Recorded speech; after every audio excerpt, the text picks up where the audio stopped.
Thank you, Lisa. Welcome to the Yes, Sunshine 100. thank you. And I really appreciate the opportunity to speak about the Florida Civic Advance. And I want to I'll say that I'm going to do this in three parts, and at the end of each part, we'll have an opportunity to talk, questions, ideas that you have to contribute. And then we'll be near the end, and we can do Q&A at the end as well. Yes, so I'm Bob Jones, and I thank you for that introduction, Lisa. And I serve as an officer on the board of directors of the Florida Civic Advance. And I'm joined by several others. Kurt and I spoke earlier about Dennis Ross, who's a board member from Lakeland, former congressman, former state representative, and so he lends his expertise and perspectives and networks to our efforts. Janice Lucas, city commissioner in Panama City, serves on the board. Jim Murley is the president of the board. He's in Miami-Dade, former chief resiliency officer for Miami-Dade, and others. So I'll just start with that welcome from me and from the board to all of you. And I'll just let's see. I'm hitting the advance button, but ah. So we've actually started this effort back in 2013, 2014 at the center that I was directing at Florida State University, the Consensus Center, which was a legislatively created center in the 1980s, late 80s, to deal with conflicts that were going to be emerging from development and growth management and the like. But we did a lot of work over the years and kind of statewide commissions on Everglades, on building codes, et cetera. About 10 years ago, we convened our first meeting summit in Orlando. And for the last 6 years, it was a part of FSU as an initiative of the Consensus Center. And I retired in 21. In conversations with FSU, we decided the best path would be to create a 501c3 nonprofit. And this is an organization that's nonpartisan, and it's also a membership organization. And we are committed to trying to enhance and advance the civic health in all Florida communities. This is a very busy chart, and I don't. I'll just note a couple of things about this is our priorities from 23 to the end of 25. And we're really focusing on trying to support measurement of civic health, but also support and convene and showcase tools and civic excellence where we can find it in Florida communities as well as in communities throughout the country. So I just wanted to say this is sort of our one-page presentation of kind of what we're about. And I just to kind of give you a little bit of perspective on how we approach this mission. We think that civic health, which really is behaviors and beliefs and actions that contribute to either a strong or a weak civic life in a community, is important to look at, and there are measurements for that. A lot of them are census-based measurements that are produced every couple of years by the Census Bureau. But it also involves civic infrastructure, the way in which systems and spaces are created and networks that support civic life. Think about libraries and think about parks, places where people can gather and converse and discuss. And then we really interested in what civic actions can be taken to strengthen the civic life in communities. So this is really the way we sort of frame a continuum of the work that we're involved with. So civic health is, in a very simple way, is really reflecting the opportunities that people have to participate in improving their communities. That's really the basis of that, and it is a nonpartisan, very directly involving communities and the life in those communities. And there are then measurements that you can look at to see how the civic health is happening in your community.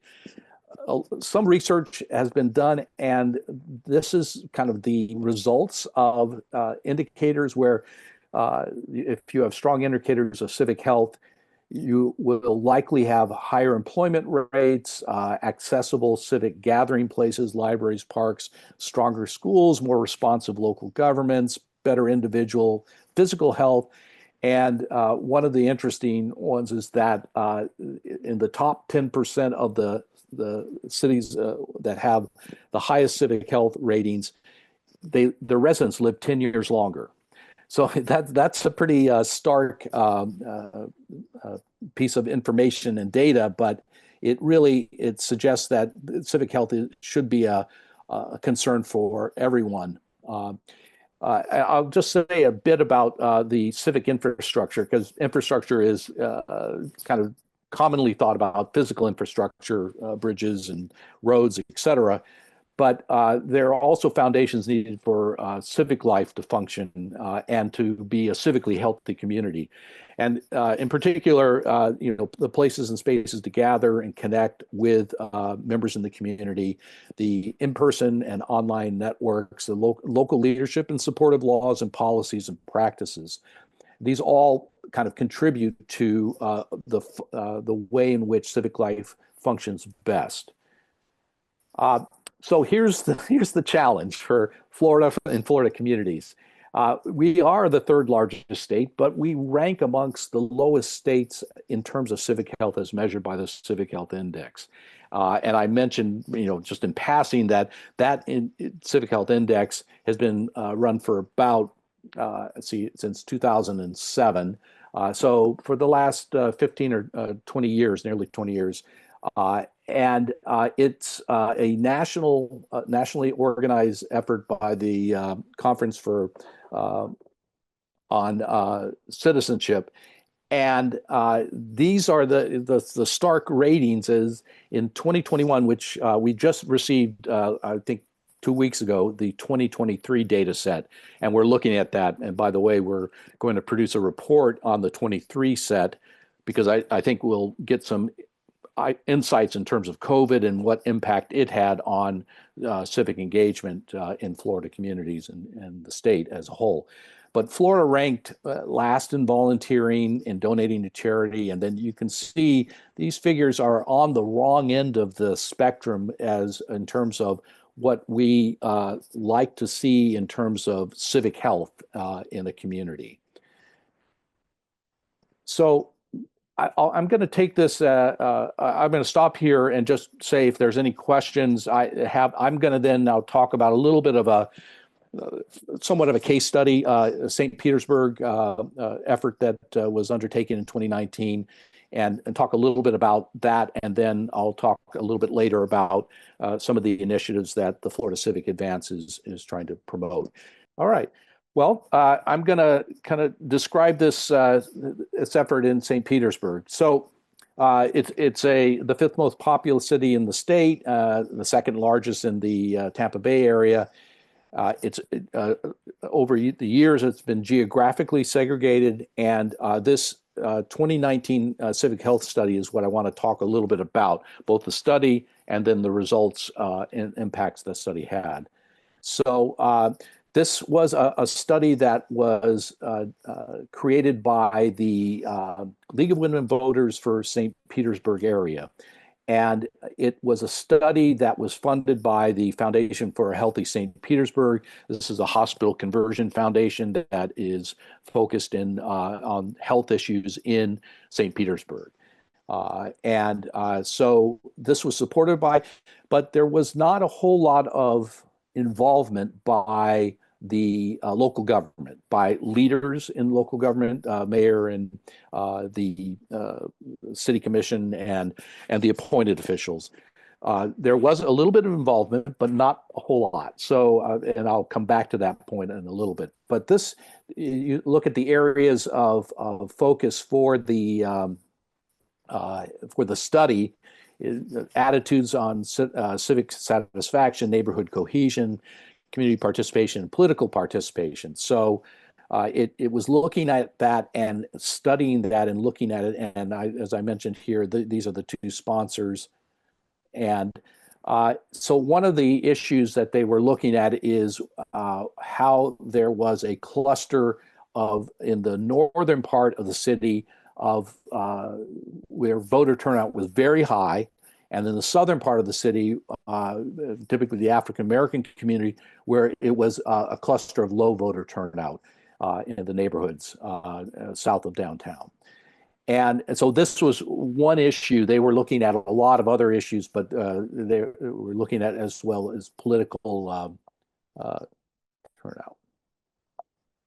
Let's see. So the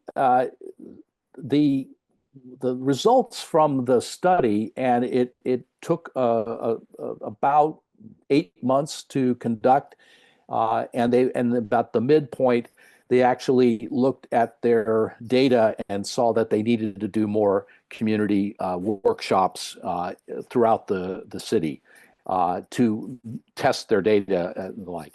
But the couple of ideas about what people are feeling about the way in which the citizens interacted with their local government is that the sense was that the whole community was not engaged and was not effectively enabled to engage and influence and provide guidance or input to city decision making.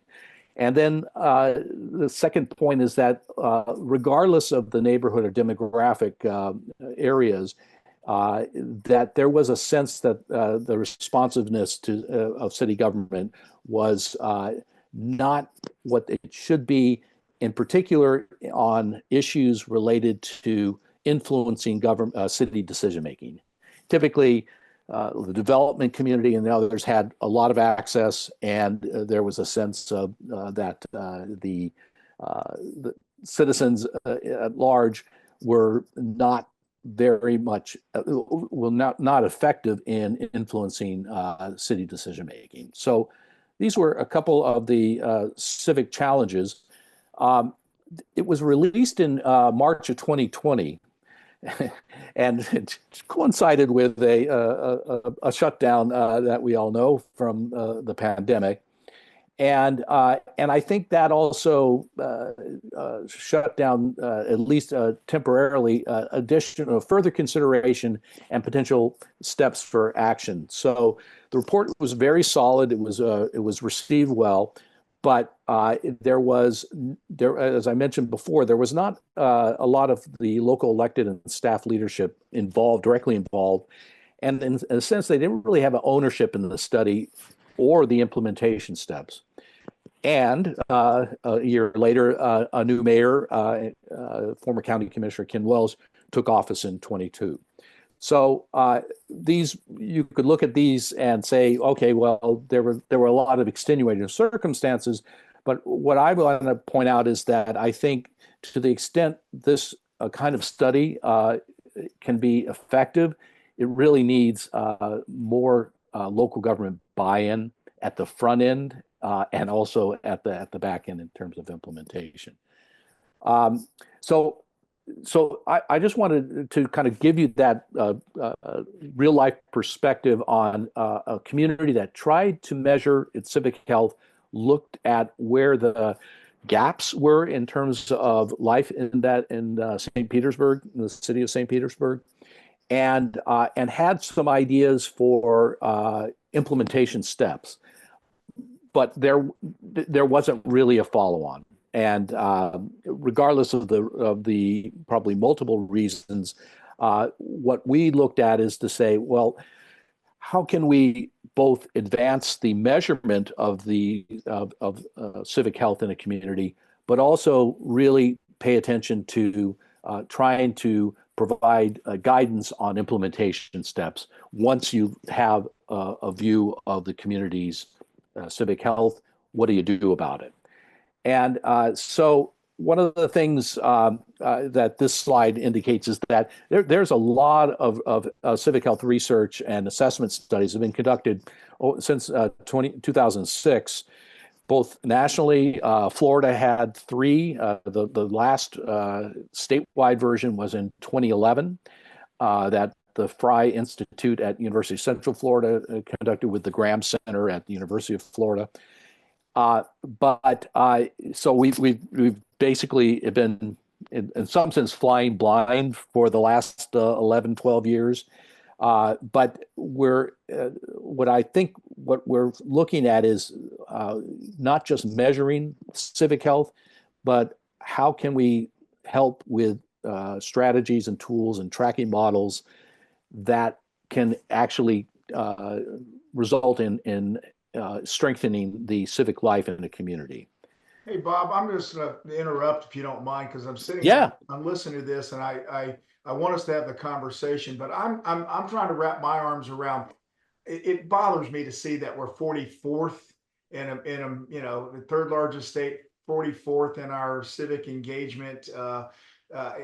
What are some of the drivers into that? Did you explain that, or did I miss that? I didn't explain it, and you did miss it. I think some of the drivers are that Florida has a relatively unique, not perhaps totally unique, but relatively unique set of factors. Definitely a state that has, over the last 30 years, grown every month of every year. And 1,000 people a day, average wise. I mean, a little bit less, a little bit more in given years. So that growth is a huge factor. And there's also a big factor of people coming from not just other states and migration from the Northeast or the Midwest to the coast along Florida, but also from countries in South America, Central America, and the Caribbean. And they bring with them their sense of governance and the like. So these are factors. There was a study in 2010 that studied the city, Miami metropolitan area, and Minneapolis-St. Paul. And the reason that they were picked is that Minneapolis-St. Paul had the highest level of civic health of any metropolitan area in the country, and Miami had the lowest at that point, the lowest. And so there was in that study there was an analysis that tried to parse out why that was.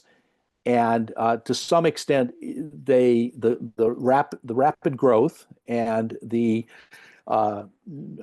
institutions that in other states in the Midwest and the New England, Northeast, and the West had institutions, foundations that were had long been in place and provided a lot of information and leadership in that. And Florida is relatively new in that regard. I think the largest foundation we have is the Knight Foundation, based in Miami. But it's based in Miami, but it has a national agenda. It doesn't have a Florida agenda as such.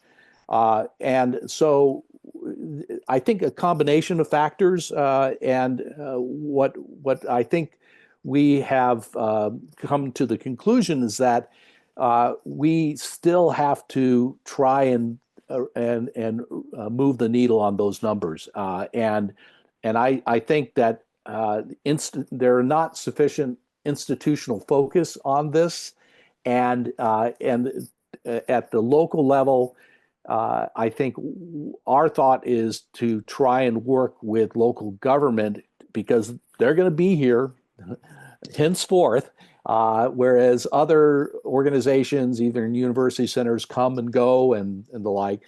And they're very important in terms of a catalyst for how governance and civic engagement fit together and how they can be helpful at the local level.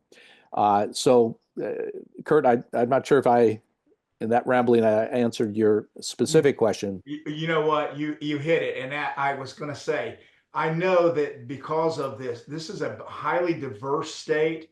It's a highly unique state, and that. But just having all this infusion of folks that come in, and even like in the voting process, well, we did it this way in Pennsylvania. We did it this way in Texas, and then they come in and they don't understand all of this stuff. So it does present, it does present the continuity that would come with being here for a period of time. Uh, any other thoughts on that in terms of folks in on the call? You guys will need to unmute yourself if you want to ask a question or speak out. Just unmute yourself or raise your hand. Kurt, thank you. This is Carrie Mullins. I asked a question in the chat. What can secondary education do to mitigate the civic gap? I know when I was in school many, many moons ago, civics itself was not taught to folks who were not seeking to matriculate to college. And is that still the fact here in Florida? Is that still something that we can possibly put in place in the future? Well, this is really one very good news piece that Florida invested in 2010. The Sandra Day O'Connor Act on Civic Education was passed, and it created both civics. It started in middle school, now in high school, and in fact, in college now, there is a requirement to be able to understand civics and in terms of Constitution and other kind of things. But I think this is really one area where Florida has very much led, and hopefully over time, next decade, we might see some the harvest for that investment in middle school, high school civics. So it is now taught, and I think this is really one area where where the state shines as a and has been acknowledged around the country as one of the leaders in trying to institutionalize the civics courses and civic training. And Bob, when I was in the legislature 2010, I was one of the prime sponsors of that bill, along with Charles McBurney, and we had talked about that. There was a group of us saying that we felt it was really critical to begin to. I love your question because it really does take a place in. I actually think it needs to. We talked about even getting into elementary school, being able to talk about this and what does civic engagement mean. I see Martha Linderman has raised her hand. Martha, if you've got a question, you need to be unmuted. You're unmuted. Go ahead. Yes, I just wanted to mention that the Foundation for a Healthy St. Pete, through its Center for Health Equity, sponsored a fabulous program just the other day, starting off with a film called Join or Die, which has all to do with civic engagement and what happens even on a personal basis of failure to become engaged in terms of personal health and longevity. But it did deal with the lack of connection of people to their communities as well. And a lot of it has to do with that whole disengagement, and Florida being a target, being as Bob has mentioned, with people coming in and losing their connections with their institutions they came out of, whether it be family, whether it be jobs, whether it be neighborhoods or community, whatever. So I would recommend, if you have the opportunity to ever access that film of Join or Die, it's a very positive approach to looking at exactly what we're talking about.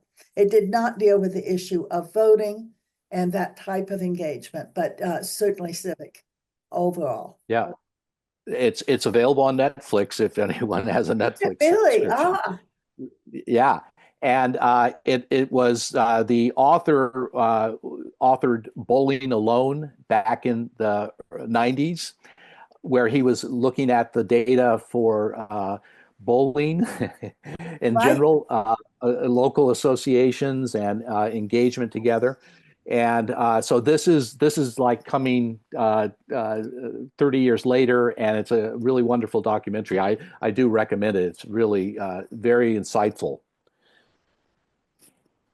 Something about bowling alone, if you recall, in that film was a kind of a line. You don't do that. And using as an analogy the whole thing of bowling leagues and what that brought to people, as an analogy for all other kinds of activities. Thank you, Bob. Absolutely. Yes. So, Kurt, should I just proceed? Or? Keep going, brother. You're doing great. All right, I only have a couple more to go. Oh, I think Sharon J, you wanted to say something? Oh yeah, Sharon Joy. Yeah, I'm Sharon sorry, Joy. Sharon Joy. Go ahead. You had your hand raised. I apologize. I missed you. You're on mute. I'm going to make sure you're off mute. Okay, and There you go. hello. Hi, Bob. It's nice to see you again. Such a big Likewise. supporter, fan of Florida Civic Advance and what you've done to commit to such a category. And I remember being part of the event you had up at St. Pete College, where Francis Yes. Baldwin hosted the World Cafe. And Absolutely. we've just finished a weekend where we've had some World Cafe, but I want to pick up on the another coincidence that because I was actually there at the community foundation conversation this week also on Join or Die with Martha, although I didn't see you there. And by coincidence, I sat next to Amy Foster, part of the mayor's office, and we were talking about how they are about to participate in a national community survey. So my guess is the city of St. Petersburg might be very ripe to have a conversation with the Florida Civic Advance to pick up on this. Thank you. So Thank I you. just wanted to add that. Thanks, Sharon Joy. Thanks so much. Good to see you again. So I'll just go on. One of the things that we're doing, and this is somewhat opportunistic, we have several board members who have agreed to try and advance conversations in their own communities. Panama City, we have Janice Lucas, who represents the award that is kind of majority African American ward, and she is interested in Panama City looking at some tools to both assess civic health, possibly a civic scan, and then try and think about ways in which it can be enhanced and improved for the whole community.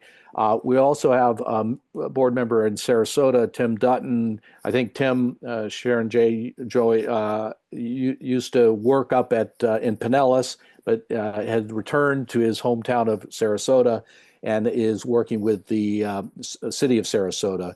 And then our board president, Jim Murley, is just stepped down, retired as the chief resiliency officer for Miami-Dade County, and he's engaged in efforts to work with the mayor of the Miami-Dade County to engage on issues that to try and improve the civic life and civic health of Miami-Dade community.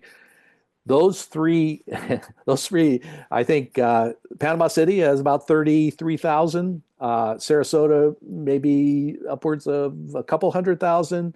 Miami-Dade has nearly 3 million.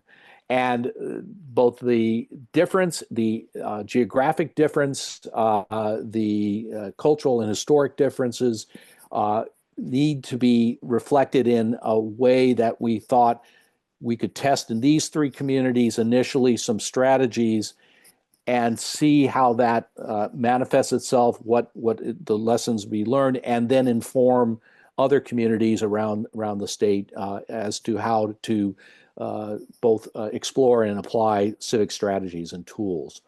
So we're seeking local government partners, and I appreciate the possibility of working, advancing the conversation that was started back in 2019 with the League of Women Voters in St. Petersburg. And we're looking for potentially other local partners. And this is a busy page, and there's a lot of links here. But this is when we're talking about strategies and tools that communities can adapt and tailor to their local circumstances. We've talked about measuring civic health, and these are links to different quality of life survey. Pensacola does with their CivicCon partnership with the newspaper and the Stutter Community Institute has done that every year since 2008, and they have used that to inform their CivicCon agenda for those each year. Citizen assemblies, participatory budgeting, these are all efforts that have been undertaken in a lot of communities around the country, but probably not so much familiar to Florida communities, but they're potentially ways to more directly engage the citizens in the budgeting process for their community and the priorities that are embedded in those efforts. So I just mentioned a couple of these things, but we're looking at how to help these three communities test out some of these strategies and tools. So the other thing I'll mention is that we've come to over the last couple of years, we had a summit in 2023 in St. Pete at the center that the foundation runs, where probably the center that you saw the film in. And we have come to the conclusion that we really need for this to really take hold in communities, we need support and understanding and education with local elected and appointed leaders, because they're the ones that make investments in the future, and they can better appreciate this effort if they understand what's so important about the community's civic health and why that should matter for them. So we're hoping to, and this is a kind of a future initiative, we're hoping to find some support for funding to kind of engage with elected and appointed leaders. We're hoping to we've had a long relationship with the Florida League of Cities and also the Florida Association of Counties and the Florida City County Manager Association. So we're hoping to engage those to try and create some educational opportunities for local electeds, some newly elected, as well as those who have been around the horn on this. And we're also going to try and develop model local policies for encouraging citizen participation. And one of the things that Kurt, you had mentioned, and your question about, so why is this the case? We're trying to think about how an online curriculum for new Florida residents can contribute, not solve the problem, but contribute to engaging and connecting new residents to their communities and to understand how the communities operate, and also what resources and expertise they can bring to the table in their new communities. So this is I'm just going to end with that. I will just note that we do webinars like the one we're on to highlight some interesting tools and examples, both from Florida communities as well as beyond. So that's really the end of the presentation, and I'm happy to answer any questions, or if you have ideas or strategies. I've already taken note of trying to kind of look back at the possibility of working with St. Petersburg and the city there to see if we can re-engage on that. So I'm done with my presentation. I'm happy to engage in a conversation. Yeah, let's open it up for any questions, comments, anything that we can look at. Again, obviously, we've talked about the diversity of the state, the growth of the state, the influence. Back in 2008 and 9, I remember meeting with Charles McBurney, who was state representative from Jacksonville, and we were talking about it. He and I both wanted to run a piece of legislation on civic engagement, thinking we need to do a better job of sharing with folks about what does it mean to be a good citizen? What does it mean to be engaged in communities? And to probably dispel a lot of the false narratives that get put out there, and then sometimes it actually leads to conflict. Now we know that happens a lot in the electoral process, in the election process. Some of that's almost intentional in the elections aspect, but it is important, I think, for us to have a strategic mindset about how to engage folks and encourage people to have a better understanding of the communities and so forth. So I would be, first of all, any questions you want to offer, Bob, let's do that. But I'd also be interested in hearing some of the good things or things that we need to address, what you're seeing around in your areas of the state. We'll just open it up. You'll need to unmute yourself or raise your hand, and we'll try to get you unmuted. So let's take this time and do this right now. Anyone? Hi, I'm Joe Einone here in Hollywood, Florida. Everyone lives in one of the 120 districts. We all have senators, representatives. I wonder if there's any initiative to work through them that they would have like town meetings, civic engagement, because they have a responsibility to represent us. And hopefully through your work, which is very great, they could help with civic engagement, because that's part of their job, I would imagine. That from my perspective, that's a good point. I think the fact that many, not all, but many of the representatives and senators emerged out of local government, had their experience at the elective level of local government, and appreciate the work that local government does. So I think thinking about elected leaders in the House and the Senate is I think a good strategy, combined with trying to enable and enhance the ability of local elected officials to both engage with the citizens in ways that are more effective than not.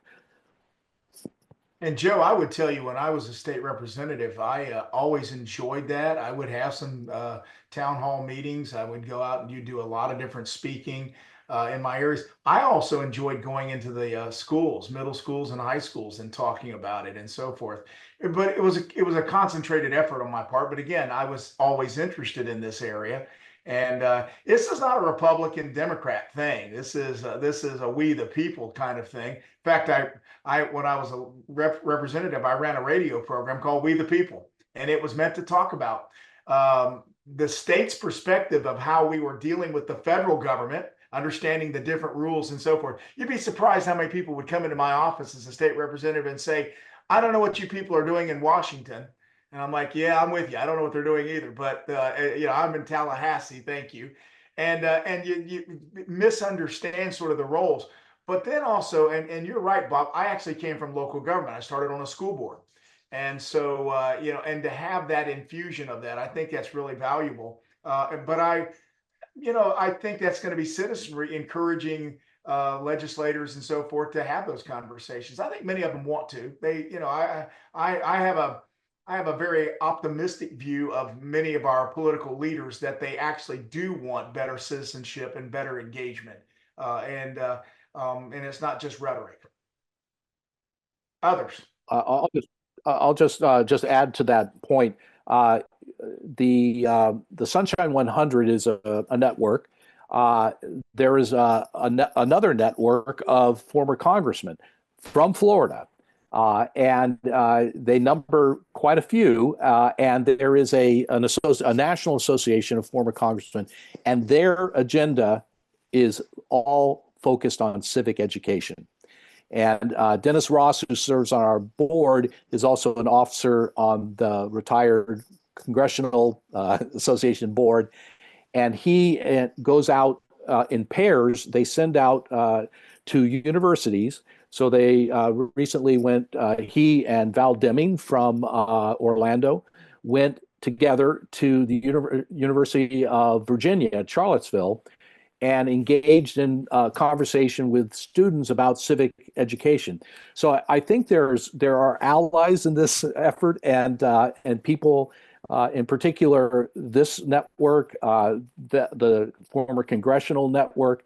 I think a lot of people are really interested and concerned about the state of civic education and the state of civic life in general. So I think it's a good point.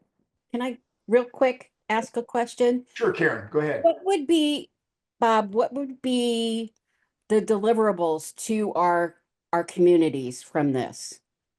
What can we take to our communities and what can we help you with?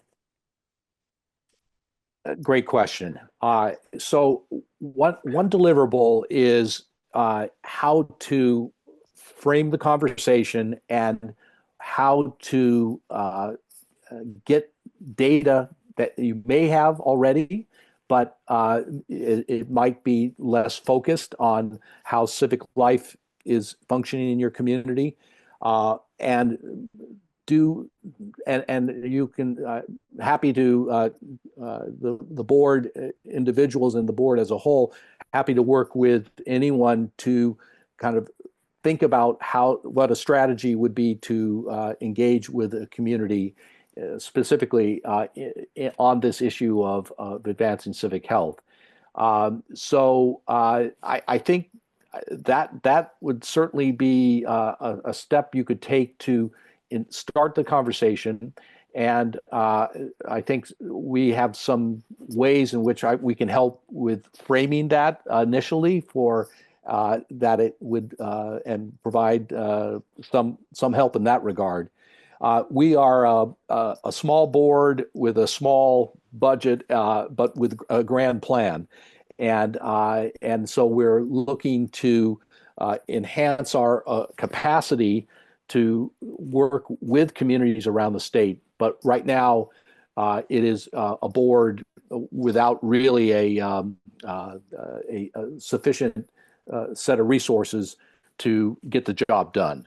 But we're working on that to try and bring more information. But we'd be happy to help in terms of any one who contacts us. I'd encourage you, if you're interested in this, to become a member. There's not a huge price tag on that, but you could then be in the loop on the webinars that we're doing over the months ahead, and also for any convenings that we're doing, sort of face-to-face convenings. Okay, we're closing out here. Thank Bob. First of all, thank you, brother. Appreciate you. He and I've been wanting to try to get together in Tallahassee, and our schedule's just running crazy. And and they started snowing up there in Tallahassee. I said, I got to stay out of there if it's going to be snowing in Tallahassee. But we will get a chance to catch up because we're very much like-minded in this work. This is all about bringing people together, how to have a better society. And again, we're not always supposed to agree on all the specific issues, but we can agree that we can work together with folks, listen to folks, and have good conversations. I would really encourage you now to put in for next month as well. I'll give you that commercial again. We are going to bring the supervisor of elections in to talk about lessons they learned in 2024, maybe some of the issues they ran into, some of the things that they were able to avert, and what can we do to get better? Listen, we're never in a stagnant position. We should always be looking to try to make it better and getting more people engaged in our communities and our cultures and having the conversations. And so let me encourage you to sign up for that right now. You can go on, you see where it says the Lunch and Learn. You can click on that right now and sign up for that. I think it goes into your invite. And so we would certainly encourage you. And once again, let me also encourage you to invite people to this. We know this takes time out of your schedule, but we really appreciate it. There's 7 other states, or there's 6 other states besides Florida doing this with the Carter Center right now. And I would say Florida probably has some of the most engaged. In fact, we know we do this. Most of them don't do what we do. We try to provide something for you every month that we can allow you to have a continuous learning opportunity. And we're honored to do it for you.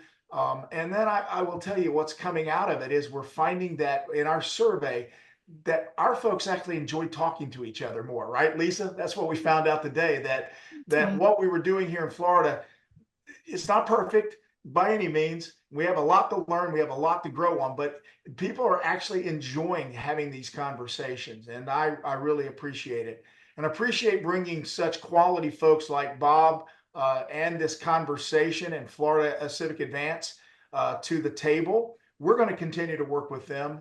And we're going to continue to do this work. The Carter Center is committed to this. This just wasn't about elections. This is about now community, about our state. And obviously, we'll address even national issues at some point in time.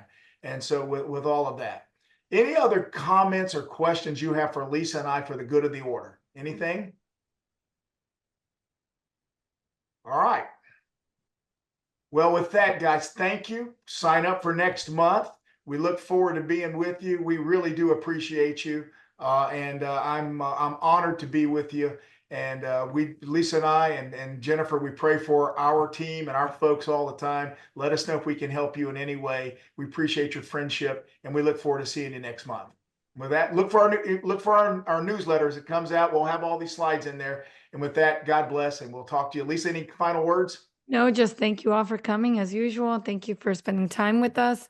Wait, Alan muted himself. No, that's okay. Thank you. I just wanted to say thank you for the day. Thank you for the afternoon, Mr. Jones. Very, very informative. And it's all about civic engagement with our college kids, I think. That's the future. Absolutely. Yeah. Thank you so much. All right, guys. Love you. And we'll talk with you soon. God bless. Thank you.